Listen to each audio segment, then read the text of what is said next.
Courtiers Fund Manager for the Courtiers Multi-Asset Funds, James Timpson, is with me right now to take a look back through March and more volatility.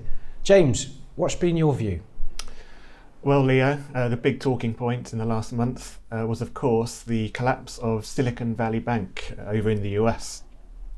And this was building up a little bit because a large amount of the money at Silicon Valley Bank was invested in long-dated US treasuries. And of course, over the last year and a half, we've seen the value of long-dated bonds decline quite severely.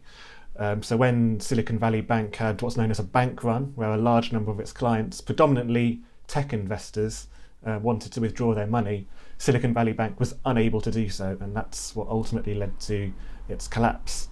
Then a few days later, Credit Suisse, the bank in Switzerland, was potentially looking at a similar situation before being rescued by UBS Group. But the whole scenario has led to all sorts of uncertainty in the banking sector, and that's caused a lot of volatility in markets. So the FTSE 100 index, for example, which has quite a lot of exposure to large banks, that was down around 2.5% during the month. But one thing it has done is it's led to speculation that central banks such as the Fed and the Bank of England may not do as many interest rate hikes as was previously expected. And this has pushed interest rates down. And this is actually quite positive for equity valuations as well as bond valuations. So some indices did actually have a positive month despite all of the volatility. So the S&P 500, for instance, was up more than 3% last month. So despite all the fears surrounding the banking sector at the moment, there is still some optimism out there that there won't be quite as many rate hikes. That leads well on to my next question, James. You know, these ongoing fears around the bank's situation at the moment and worries that we may see a repeat of 2008, 2009. How are you and the investment team feeling about it all? Well, I'd say it's unlikely that we're going to see a significant repeat of what happened in 2008 because the regulations are much tighter now. So banks aren't all going to find themselves in the same situation that they were in 15 years ago. So we're still quite bullish. We still maintain diversified exposure to the equity market. And of course, as value investors, we're invested for the long term. So we're expecting to see short-term wobbles like the one we've seen over the last month. Over the long term, the best thing you can do is maintain that diversified equity exposure so that when one section of the market gets hit, your overall portfolio is not too heavily impacted.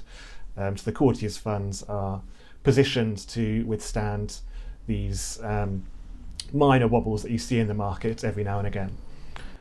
James, we've seen, my knowledge really is limited in terms of the markets. That's what you and the team are here for. But I've heard word that tech stocks have gone up over the last month or so. And I'm well aware that Courtiers doesn't invest in tech stocks. So if they're going up, are you going to start investing in them? Well, although we aren't directly invested in any of those major tech stocks, we do still have some exposure to them from the S&P 500 index, which has quite a large weighting in them. And as I've mentioned in these videos before, our exposure to the US is diversified across that S&P 500 index and also a value-orientated index. And that value index has done really well over the last year. And it's only in the last month that the S&P 500 index has been outperforming that. So again, it shows the importance of diversification. You don't want to be entirely invested in one sector, because if that sector gets hit, like tech did last year, then it can have a really detrimental impact on your portfolio, which is why we maintain the diversified position. We're heading quickly towards a new financial year now. Which that says a lot for us at Courtiers. We're looking at performance over the last year, we're looking at new targets and the likes. Does this have any impact with you and the investment team, or is it just business as usual as you roll through the year? Yeah, it's got to be business as usual. Rolling into a new financial year, essentially it's just a date.